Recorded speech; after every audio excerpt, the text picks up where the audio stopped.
Hi guys, welcome back to my YouTube channel. రేపటి ప్రోమోలో అయితే మనకి టీవీలో చూపించినారు. దాంట్లో ఫస్ట్ ఆదిత్య గారు వచ్చి సోనియాని నామినేట్ చేస్తారు. ఫస్ట్ 3 వీక్స్ కనిపించిన సోనియా నాకు ఇప్పుడు కనిపించలేదు అని ఫస్ట్ నామినేషన్ మనకి టీవీలో అంటే ప్రోమోలో అది చూపిస్తారు. తర్వాత సోనియా కూడా ఆదిత్యని నామినేట్ చేస్తారు.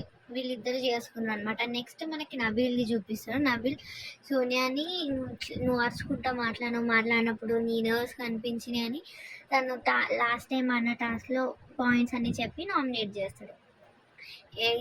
సోనియా కూడా నబిల్తో అరుచుకుంటూ ఉంటుంది. ఇద్దరు బేసిక్గా తెలంగాణ వాళ్ళు కదా, సో కొంచెం ఫన్నీగా ఉంటుంది వాళ్ళ నామినేషన్. ఇన్ ద సెన్స్ మనకి ఎంటర్టైన్మెంట్, వాళ్ళకి లైక్ నామినేషన్ కదా. తర్వాత ఆ నబీల్ పృథ్వీని కూడా నామినేట్ చేస్తాడు. పృథ్వీ అంటాడు, నువ్వు మొత్తం బయాస్డ్గా చేసినావు, సంచాలక్ రోల్ అసలు నువ్వు ఏం కరెక్ట్గా చేయలేదు అనేసి పృథ్వీ అనేసి నామినేట్ చేస్తాడు నబీల్ పృథ్వీని. నెక్స్ట్ మనకి నైనిక నామినేషన్ చూపిస్తారు. నైనిక వచ్చేసి మణికంఠని నామినేట్ చేస్తుంది. నువ్వులో అయినప్పుడు పక్కన వాళ్ళని చేయొద్దు అని చెప్పి నామినేట్ చేస్తుంది.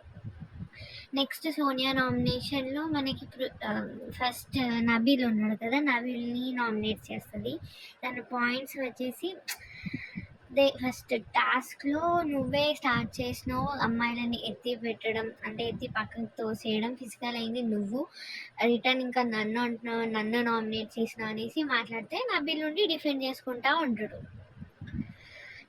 ఇది అంటే వీళ్ళిద్దరి నామినేషన్స్ కొంచెం బాగుంటుంది అనేసి ఎక్స్పెక్ట్ చేసిన నేను. మనకు అది ఎంటర్టైనింగ్ ఉంటుంది అనేసి ఇంకా రేపు చూడాలి నామినేషన్స్ ఎలా జరుగుతాయో. బట్ ప్రోమో అయితే చాలా వర్త్ వాచింగ్ లాగా ఉంది, ప్రామిసింగ్గానే ఉంది మనకి అంటే ఎంటర్టైన్ చేసేలాగా.